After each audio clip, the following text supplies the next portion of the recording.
الشيطان الرجيم. بسم الله الرحمن الرحيم. وأيوب إذ نادى ربه أني مسني الضر وأنت أرحم الراحمين. فاستجبنا له فكشفنا ما به من ضر وآتيناه أهله ومثلهم معهم رحمة من عندنا وذكرى للعابدين. وإسماعيل وإدريس وذا الكفل كل من الصابرين وأدخلناهم في رحمتنا إنهم من الصالحين. وظنون إذ ذهب مغاضبا فظن أن لن نقدر عليه فنادى في الظلمات أن لا إله إلا أنت سبحانك إني كنت من الظالمين. فاستجبنا له ونجيناه من الغم وكذلك ننجي المؤمنين. وزكريا إذ نادى ربه رب لا تذرني فردا وأنت خير الوارثين. صدق الله العظيم. حضرات، آج ہمارے درمیان ایسے مقرر ہیں جن سے آپ ہی نہیں بلکہ آندھرا پردیش بلکہ ریاست اور بیرون ملک بھی جو شہرت رکھتے ہیں اپنے مطالعے اور خطابت کے بارے میں. انہوں نے بہت ہی اہم عنوان کیا ہے اقبال کے افکار میں مشرقی انداز. ابھی آپ کو خود سمجھ میں آئے گا کہ مشرقی انداز کے پڑھنے کے لیے اقبال کا کلام یا ان کے تصانیف ایک سے واقف نہیں ہونا پڑتا بلکہ ان کے پورے مطبوعات جو ہیں تصانیف جو ہیں اس سے واقف ہونا پڑتا ہے. اور انہوں نے ایسا عنوان دیا جس سے اندازہ ہوتا ہے کہ ان کا مطالعہ کافی وسیع ہے. حضرات، یہ محفل آج جامع مسجد عالیہ گرل فاؤنڈری کے کانفرنس ہال میں بعد نماز عصر منعقد ہو رہی ہے اور یہ 969ویں نشست ہے. اور آج یعنی 16 جنوری 2019 مطابق 9 جمادی الاول 1440 ہجری بعد نماز عصر بروز چہارشنبہ منعقد ہو رہی ہے. آپ سے یہ بھی کہہ دوں میں کہ مجید بیدار صاحب نے یہاں اس سے پہلے کئی عنوان سے خطاب کیا ہے اور ان کی مخاطبت کی وجہ سے اس کی اہمیت کی وجہ سے اخبارات بھی کافی نمایاں طور پر ان کے ارشادات شائع کرتے ہیں جو بھی یہاں پر محفل کی شکل میں موجود جو ہوتے ہیں. مجھے یہ بھی بتانے کی چندہ ضرورت نہیں ہے کہ آپ عثمانیہ یونیورسٹی کے شعبہ اردو کے صدر بھی رہے ہیں اور اس کے بعد آپ ابھی بھی علم و تعلیم کے مسائل سے جڑے ہوئے ہیں. اس کے بعد میں ایک دوسرے اعلان بھی کر دیتا ہوں کہ ایک دعوت نامہ وصول ہوا ہے جس میں آپ شرکت فرمائیں. خصوصاً میں گزارش کروں گا ایسے حضرات سے جو دینی تعلیم سے دلچسپی رکھتے ہوں کہ حیدرآباد ایجوکیشنل فاؤنڈیشن کی جانب سے یہ ایک سالانہ تعلیمی جلسہ ہو رہا ہے، سالانہ تعلیمی مظاہرہ کے نام سے ہے یہ، اور یہ اردو مسکن خلوت میں بتاریخ 19 جنوری بروز ہفتہ 10 بجے ہے۔ شرکت فرمائیے، کیونکہ دینی تعلیم کا مسئلہ بہت ہی اہم ہے۔ اس وجہ سے آپ حضرات کا ایسے خصوصاً جو پرانے شہر کے ہیں وہ تو ضرور تشریف لائیں گے، مگر دوسرے حضرات بھی جو دور دور سے آتے ہیں اس بات کا خیال رکھیے کہ 10 تاریخ کو 10 بجے 19 جنوری کو بمقام اردو مسکن خلوت منعقد ہو رہا ہے۔ ایک اور اعلان یہ بھی کر دیتا ہوں کہ ہمیں اطلاع ملی ہے کہ ہمارے آپ سب جانتے ہیں محمد ضیاء الدین شکیب صاحب، جو ہمارے محافل کو گرمانے میں بہت ہی دلچسپی لیا کرتے تھے، وہ شدید علیل ہیں اور ان کے صاحبزادے تشریف لائے تھے۔ انہوں نے مجھے اس بات کی اطلاع دی، تو آپ سے گزارش ہے کہ محفل کے ختم پر آپ ذرا اس کا خیال رکھیں۔ ہمارے آج کے مخرج صاحب کی ایک خاص خصوصیت بھی ہے، وہ یہ ہے کہ وہ جب مخاطب کرتے ہیں تو بیدار تو شاید تخلص ہے، مگر وہ ہمارے کو بیزار نہیں کرتے کبھی بھی۔ تو ان کا اس قدر دلچسپ مضمون ہوتا ہے جس سے مخاطبت ہوتی ہے کہ طبیعت چاہتی ہے کہ وہ گھنٹوں بولتے رہیں اور گھنٹوں سنتے رہیں۔ اور ان کی تعریف میں ہمارے ضیاء الدین، ہمارے افتخار حسین صاحب نے بھی کچھ کہا ہے۔ بولیے کیا بولے؟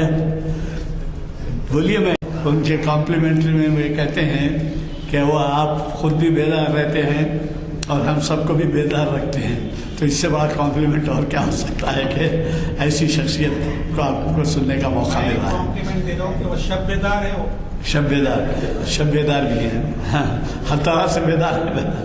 تو میں گزارش کرتا ہوں کہ شہر نشین پر تشریف لائیں۔ اور یہ بھی بہت اہم اعلان ہے صاحب، جو خبردار ہیں اور جو نہیں ہیں، واقف نہیں ہیں، مجھ جیسا آدمی بھی اس سے زیادہ واقف نہیں ہے، ہمارے محافل کا اب یوٹیوب پر چینل بھی بن گیا ہے جو محفل عالیہ کے نام سے ہے۔ بہت بڑی بات ہے یہ۔ پرسوں مخرج آئے تھے ہمارے یہاں، انہوں نے سمجھیے ان کو لانے والے جو تھے ہمارے پاس، ایاز صاحب جو آتے ہیں آپ کو مخاطب کرتے ہیں، ان کا تحفہ ہے یہ۔ اب آپ نہیں جانتے تو ذرا سیکھ لیجئے اس کے کیا کیا فوائد ہیں، وہ میں خود نہیں جانتا تو آپ کو نہیں۔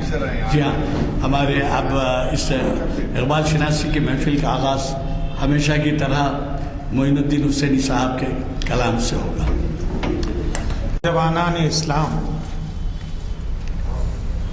کبھی اے نوجوان مسلم تدبر بھی کیا تو نے، کبھی اے نوجوان مسلم تدبر بھی کیا تو نے، وہ کیا گردوں تھا تو جس کا ہے ایک ٹوٹا ہوا تارا، تجھے اس قوم نے پالا ہے آغوش محبت میں، تجھے اس قوم نے پالا ہے آغوش محبت میں، کچل ڈالا تھا جس نے پاؤں میں تاجے سرے دارا، تمدن آفریں خلاق آئین جہاں داری، تمدن آفریں خلاق آئین جہاں داری، وہ صحرائے عرب یعنی شتربانوں کا گہوارہ، سما الفخر و فخری کا رہا شان عمارت میں، باب و رنگ و قالو قدچ حاجت روئے زیبارہ، گدائی میں بھی وہ اللہ والے تھے غیور اتنے، گدائی میں بھی وہ اللہ والے تھے غیور اتنے، کہ منعم کو گدا کے ڈر سے بخشش کا نہ تھا یارا، غرض میں کیا کہوں تجھ سے کہ وہ صحرا نشیں کیا تھے، غرض میں کیا کہوں تجھ سے کہ وہ صحرا نشیں کیا تھے، جہاں گیرو جہاں دارو جہاں بانو جہاں آرا، اگر چاہوں تو نقشہ کھینچ کر الفاظ میں رکھ دوں، اگر چاہوں تو نقشہ کھینچ کر الفاظ میں رکھ دوں، مگر تیرے تخیل سے فزوں تر ہے وہ نظارہ، تجھے آبا سے اپنے کوئی نسبت ہو نہیں سکتی، تجھے آبا سے اپنے کوئی نسبت ہو نہیں سکتی کہ تو گفتار وہ کردار، تو ثابت وہ سیارہ، اور گنوا دی ہم نے جو اسلاف سے میراث پائی تھی، گنوا دی ہم نے جو اسلاف سے میراث پائی تھی، سریا سے زمیں پر آسمان ہم کو دے مارا، حکومت کا تو کیا رونا کہ وہ ایک عارضی شے تھی، حکومت کا تو کیا رونا کہ وہ ایک عارضی شے تھی، نہیں دنیا کے آئینے مسلم سے کوئی چارہ، مگر وہ علم کی موتی کتابیں اپنے آبا کی، مگر وہ علم کی موتی کتابیں اپنے آبا کی، جو دیکھیں ان کو یورپ میں تو دل ہوتا ہے سی پارا، غنی روزے سیاہے پیر کنارا تماشا کن، غنی روزے سیاہے پیر کنارا تماشا کن، کہ نور دید اش روشن کند چشم زلیخا را۔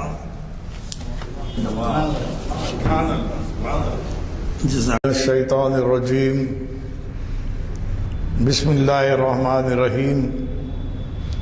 اللہ تعالیٰ کا لاکھ لاکھ شکر ہے کہ اس نے دنیا بنائی، دنیا میں انسان کو بھیجا اور پھر انسان کی صلاحیتوں کو استعمال کرنے کا موقع دیا۔ ہزارہ قسم کے جاندار موجود ہیں، انسان سے کئی قوی ہیکل جاندار موجود ہیں، لیکن سوچنے سمجھنے اور اپنی بات کو دوسروں تک پہنچانے کی صلاحیت اللہ نے انسان کو دی ہے، جس کا نتیجہ یہ ہے کہ جب سے دنیا قائم ہے اور جب تک دنیا کا نظام قائم رہے گا، اس وقت تک اس قسم کی محافل ہوتی رہیں گی، گفتگو ہوتی رہے گی، اور کسی موضوع کو سمجھانے سمجھنے اور اپنے دل میں اتارنے کی کوشش بھی جاری رہے گی۔ حاضرین کرام، جیسا کہ میں نے اپنے لیے موضوع کا انتخاب کیا تھا، اقبال کے افکار میں مشرقی انداز، اس پس منظر میں ہم جب دیکھتے ہیں تو لازمی ہے کہ اقبال کا ایک مصرع، ایک شعر بار بار ہمارے ذہن میں گونجتا ہے۔ اقبال نے لکھا تھا، مشرق سے حذر کرنا مغرب سے حذر کر، فطرت کا تقاضا ہے کہ ہر شب کی سحر کر۔ اس پس منظر میں اقبال جتنے مشرق کے شیدائی ہیں، اتنے ہی مغرب کی وہ تمام توانائیاں جو اللہ تعالیٰ نے انسان کو ودیت کی ہیں، ان توانائیوں سے جو تبدیلیاں، جو تغیرات آ رہے ہیں، اس کے بھی وہ بھرپور قائل ہیں۔ ایک دور تھا کہ تمام توانائیاں مشرق کی گود میں تھیں۔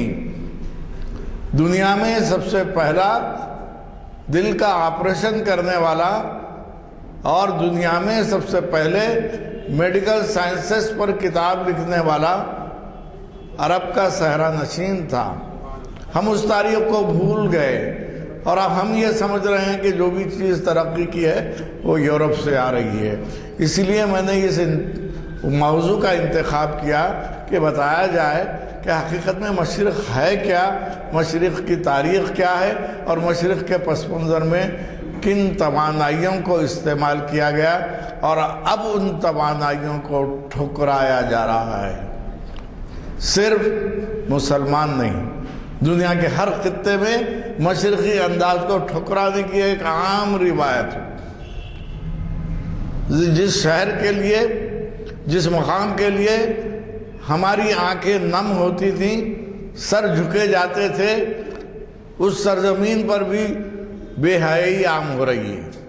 تو اس سے اندازہ لگا سکتے ہیں کہ فلمی تھیٹر کھولے جا رہے ہیں، کلب کھولے جا رہے ہیں، تو اس متبرک سرزمین کو وہ بھی کس طرح تباہ و برباد کرنا چاہیے، یہ تمام سازشیں یورپ کے توسط سے، یہودیوں کے توسط سے ہمارے ذہنوں میں داخل ہو گئی ہیں اور اس کو تیزی سے ہم زندگی کا لازمہ سمجھ رہے ہیں۔ حاضرین کرام، علامہ اقبال نے اپنی فکر کو صرف مشرق تک محدود نہیں رکھا، جس کا نتیجہ یہ ہے کہ کلام اقبال کا مطالعہ کریں تو وہ نہ صرف پیر رومی کے مداح ہیں، پیر رومی سے استفادہ کرتے ہیں، بلکہ اس کے ساتھ ساتھ مشرق کے تحت جو سب سے قدیم ملک ہے، جو ہندوستان کہلاتا ہے، اور اس ہندوستان میں جو دانشور ہیں ان کی بھی تعظیم کرتے ہیں۔ اسلام ایک ایسا مذہب ہے جو دنیا کے ہر ذی شعور کی تعظیم کرنے کی تعلیم دیتا ہے۔ اگر ہم وہ نہیں کرتے ہیں تو پھر ہمارے مسلمان ہونے پر شک آ جائے گا۔ تو میں بتا رہا تھا کہ دنیا کی تاریخ کا مطالعہ کیا جائے تو لازمی ہے مرکزی مقام خط استوا پر ہمارا خانہ کعبہ ہے، جہاں سال کے 12 مہینے گرمی ہوتی ہے کیونکہ سورج کا مرکزی مقام ہے۔ اس کے بعد دنیا کے مختلف خطے ہیں۔ ابتداء آفرینش سے ہی یہ اللہ تعالیٰ کا نظام رہا ہے کہ اللہ تعالیٰ انسان کو بھیج کر نیکی کی طرف راغب کرنے کی سہولتیں فراہم کرتا رہا ہے۔ نتیجہ یہ علامہ اقبال کے کلام میں آدم سے لے کر عیسیٰ علیہ السلام تک تمام پیغمبروں کی عظمت کا اقرار ملتا ہے۔ یہ عرب کی سرزمین جو مشرق کا ایک مرکز ہے، دوسری سرزمین جو مشرق کے مرکز کی حیثیت سے اہمیت کی حامل ہے۔ جس طرح عرب کی سرزمین میں عربی زبان اور عربی ادب کی پرورش ہوئی، اسی طرح ہندوستان بھی ایک مشرقی ملک ہے جو بر اعظم ایشیا میں جتنے ممالک ہیں وہ تمام ممالک کو مشرقی ممالک کہا جاتا ہے۔ تو نتیجہ یہ کہ جس طرح عربی تعلیم، عربی تبلیغ اور عربی ادبیات کے ذخائر موجود ہیں، اسی طرح ہندوستان کی تہذیب میں آپ کو وہ چیز ملے گی جو اس ہندوستان کی سنسکرت زبان کا ورثہ ہے۔ سنسکرت زبان جاننے والے بھی جس طرح ہم اللہ واحدن کہتے ہیں، ان کا بھی تصور یہی ہے، آمم برہمم، یعنی خدا ایک ہے۔ جس طرح آج ہم نے اپنے مذہب میں مختلف تبدیلیاں لائی ہیں، اسی طرح ہر مذہب میں کچھ نہ کچھ تبدیلیاں آتی رہی ہیں، جس کے بعد ویدک دھرم شروع ہوا اور ویدک دھرم میں 4 ذاتیں بنائی گئیں، چھوٹی ذات بڑی ذات کی تفریق پیدا کی گئی۔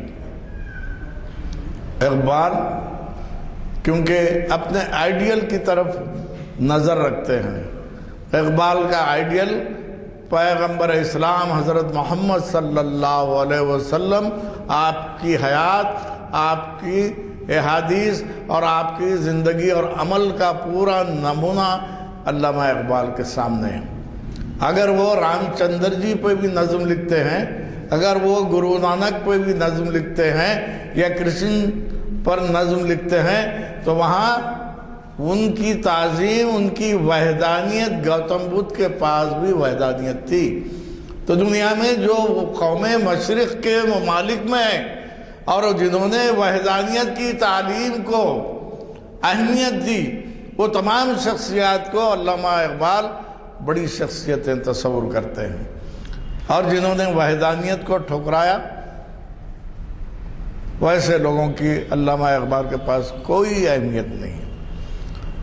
اقبال کی شاعری، اس کی مشرقی اساس اگر آپ دیکھیں پورا اسلام کا ماخذ ہے. اسلام نے اجماع اور اجتہاد کی اجازت دی ہے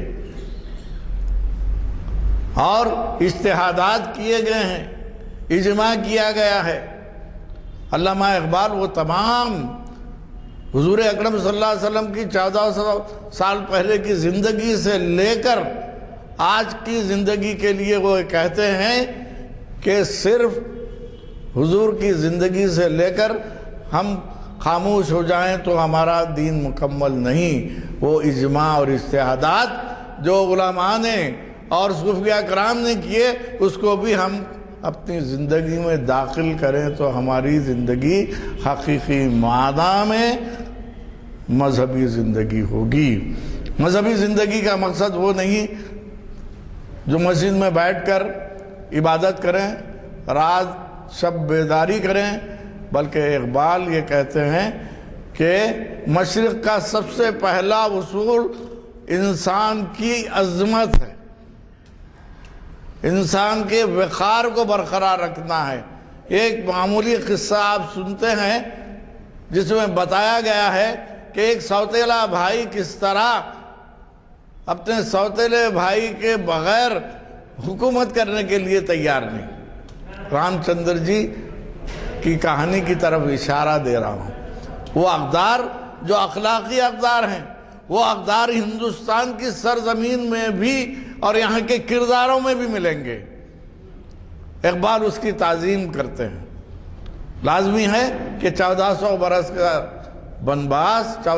کا بنواس اور ان کے بھائی لکشمن نے جب والد کا انتقال ہوا تو بھائی کو بلانے کی کوشش کی اور آخر میں یہ کہا کہ اگر آپ نہیں آ سکتے تو اپنے نالین مبارک دے دیجئے، میں حکمرانی کروں گا بھی تو میں اپنے تخت پر اپنے بڑے بھائی کے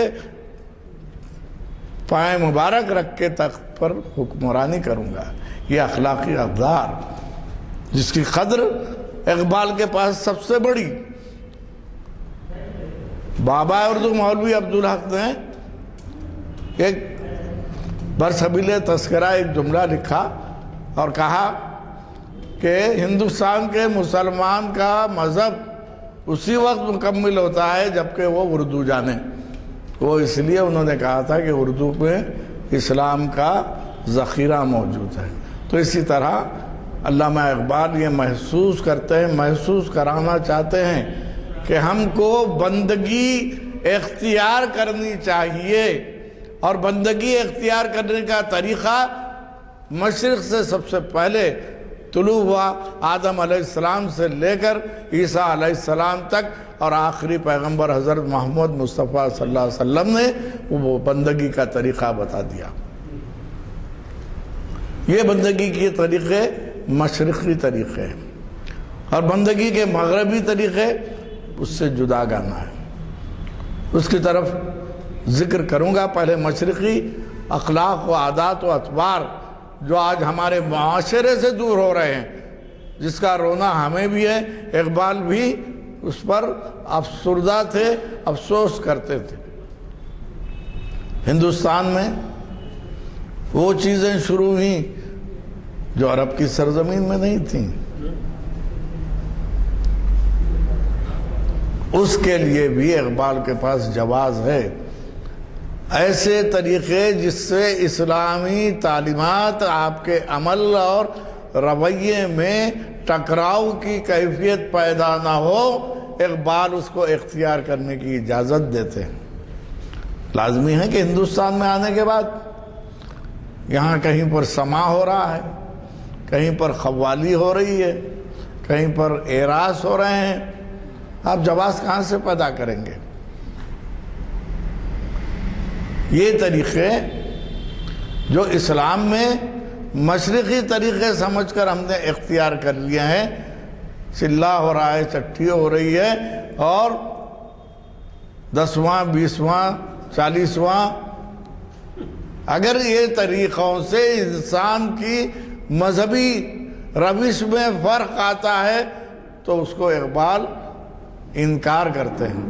اس سے مذہبی روش میں فرق اگر نہیں آتا ہے تو اقبال اس کو ایکسیپٹ کرنے کے لیے، قبول کرنے کے لیے اجازت دیتے ہیں۔ اقبال کی تمام تر شاعری جس کا ابھی میں نے ذکر کیا، مشرق سے حذر کرنا، مغرب سے حذر کر، فطرت کا تقاضا ہے کہ ہر شب کی سیر کر، اس سے پہلے حالی نے بھی کہا تھا حالی اباؤ پیروی مغربی کریں، بس اقتدائے مصفی کو میر کر چلے۔ یہ مغربی کیا ہے؟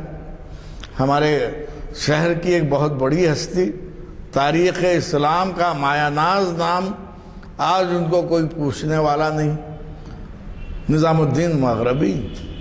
مغربی خاندان ایک بہت بڑا خاندان، کمال الدین بیابانی کے سلسلے سے جو ہے وہ مغربی خاندان ہے۔ یہ مغربی سے مراد مغربی تہذیب و تمدن نہیں ہے، مغربی سے مراد وہ صوفیاء کرام، وہ بزرگان دین جن کے نام کے ساتھ مغربی کا جز ہے، انہوں نے جیسے عبادتیں کی، جیسے ریاضتیں کی، اور بندوں کو سیدھے راہ پر لانے کے لیے تعلیمات کا سہارا لیا، لکھا پڑھا اور اپنے مخطوطات چھوڑ کر چلے گئے۔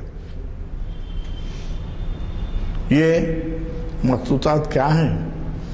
وہ قلمی کتابیں، جبکہ لکھنے پڑھنے کی روایت عام نہیں تھی، ہاتھ سے لکھے ہوئے وہ مسودے جو مختلف، آپ کو یہ سن کر تعجب ہوگا کہ سالارجنگ میوزیم میں جو مخطوطات ہیں عربی زبان کے، صرف عربی زبان کے، اس کے کیٹلاگ 12 کیٹلاگ ہیں۔ سالارجنگ میوزیم کی لائبریری میں ایک ایک صفحے پر ایک ایک کیٹلاگ کا، ایک ایک مسودے کا تعارف، 12 کیٹلاگ۔ آج قلم عام ہے، انک عام ہے، کاغذ عام ہے، وہ مخطوطات کو کوئی پڑھنے والا ہے؟ ان کی طرف کوئی نظر کرنے والا ہے؟ یہ المیہ ہماری قوم کا ہے، کیونکہ حضور اکرم صلی اللہ علیہ وسلم نے تعلیم کو بڑی اہمیت دی ہے، اور وہ مرحلہ بھی ہمارے سامنے ہے۔ جب قیدی آئے تو ان سے پوچھا گیا کہ تم کیا کرتے ہو؟ تو ہم پڑھنا لکھنا سکھاتے ہیں۔ تو آپ نے فرمایا اگر تم ہماری قوم کے لوگوں کو پڑھنا لکھنا سکھا دو گے، تم کو غلامی سے آزاد کر دیا جائے گا۔ تو یہ روش تعلیم کے لیے حضور اکرم صلی اللہ علیہ وسلم نے اختیار کی تھی۔ امی لقب تھے، لیکن علم کا وہ دریا تھے کہ علم کی تمام صلاحیتوں سے واقف تھے۔ بہت سی چیزیں ایسی ہوتی ہیں وقت کے ساتھ اس کی تشریح و توضیح ہوتی جاتی ہے، بہت سے الفاظ کھلتے نہیں ہیں، آدمی کے تجربے سے یا حالات کے لحاظ سے وہ معاملات کھلتے ہیں۔ اقبال کی شاعری میں بھی ایسے بہت سے موضوعات ہیں، ایسے بہت سے معاملات ہیں جس کا کھلنا ایک عام آدمی کے دل پر ممکن نہیں ہے۔ اس کی وجہ آدمی کا مطالعہ کم، آدمی کا مشاہدہ کم، اس کا تجربہ کم، جس کی وجہ سے اقبال کے بارے میں بعض ترقی پسندوں نے زیر زبر پیش کا شاعر ہے کہہ دیا۔ ہاں، اقبال خدا کے سامنے زیر ہوتے ہیں، زیر کے شاعر ہیں، اور جو ناحق ناانصافی کرتا ہے اس کے سامنے زبر ہو جاتے ہیں، اور جو غلط راہ پر چلتا ہے اس کو پیش بنا کر چھوڑتے ہیں۔ یہ اقبال کے کلام کی تاثیر ہے، یہ خصوصیت ہے۔ آج کے دور میں معمولی سی بات ہے، میں نے اقبال کا جب مطالعہ شروع کیا طالب علم کے زمانے میں، تو اقبال اس حیثیت سے کہ ان کا جمالیاتی احساس مجھے بڑا اچھا لگا۔ پھر انہوں نے جب آگے بڑھے، سچ کہہ دعائے برہمن گر تو برا نہ مانے، تیرے صنم کدے کے بت ہو گئے پرانے۔ یہ لہجہ، یہ انداز خود بتا رہا ہے کہ وہ کس مشرق کے رہنے والے، کس مشرق کی نمائندگی کرتے ہیں۔ خانہ کعبہ اور عرب کی سرزمین کی مشرقی روایات کو لے کر وہ اپنی شاعری میں آگے بڑھتے ہیں۔ ان کی نظم کا پہلا مصرع ہی جگاتا ہے۔ پھر یہ بھی کہتے ہیں، میر عرب کو آئی ٹھنڈی ہوا جہاں سے، میرا وطن وہی ہے، میرا وطن وہی ہے۔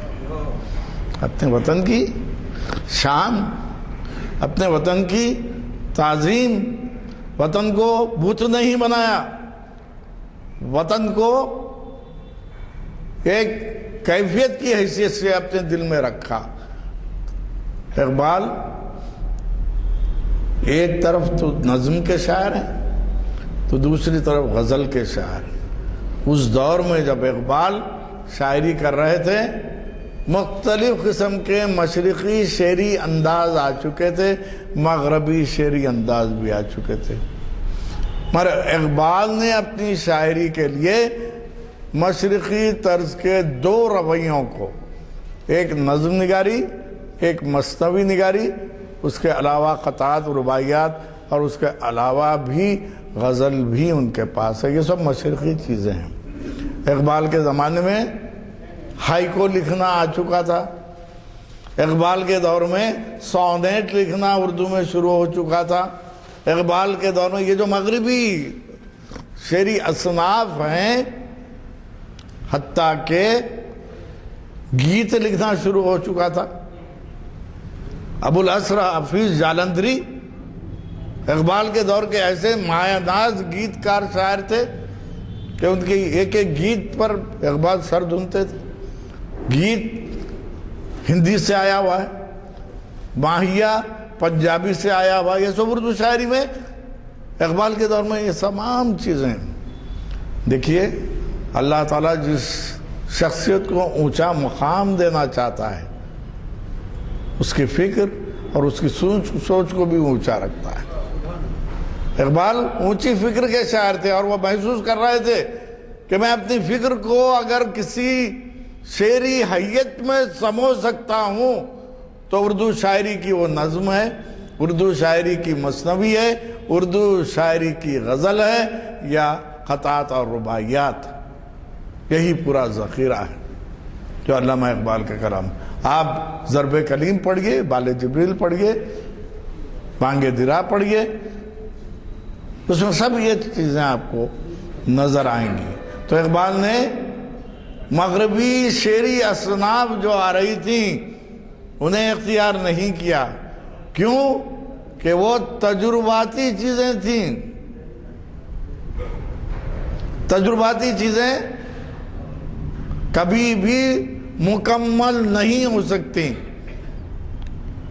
اور پوری دنیا میں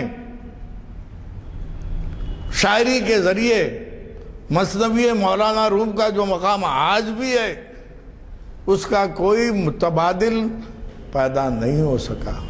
رباعیات عمر خیام کی جو حیثیت ہے، وہ مقام کسی دوسری شاعری کو نہیں، رباعی کو وہ مقام، مثنوی کو مقام۔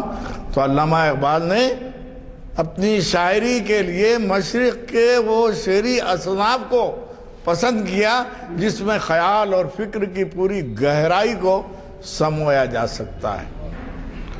ہماری اردو شاعری کا ہم جائزہ لیں، پہلی مثنوی قدم راہو پدم راہو، حسن و عشق کے قصے، ماہورائی باتیں، جن پری دیو راکشس کا ذکر، دل کی بہلائی کی چیزیں تھیں۔ علامہ اقبال نے اپنی شاعری کے لیے دل کی بہلائی نہیں بلکہ ضمیر کی آواز اور دماغ کی سربلندی کی فکر کو اپنی شاعری میں شامل کیا۔ یہ اقبال کی خوبی ہے۔ غالب نے بھی غزل لکھی، غالب نے بھی مثنوی لکھی، غالب نے بھی شخصی مرثیہ لکھا۔ شخصی مرثیہ اپنے قریبی کسی شخص کی موت پر لکھی جانے والی شاعری، ان کا مشہور مرثیہ ہے، جاتے ہوئے کہتے ہو قیامت کو ملیں گے،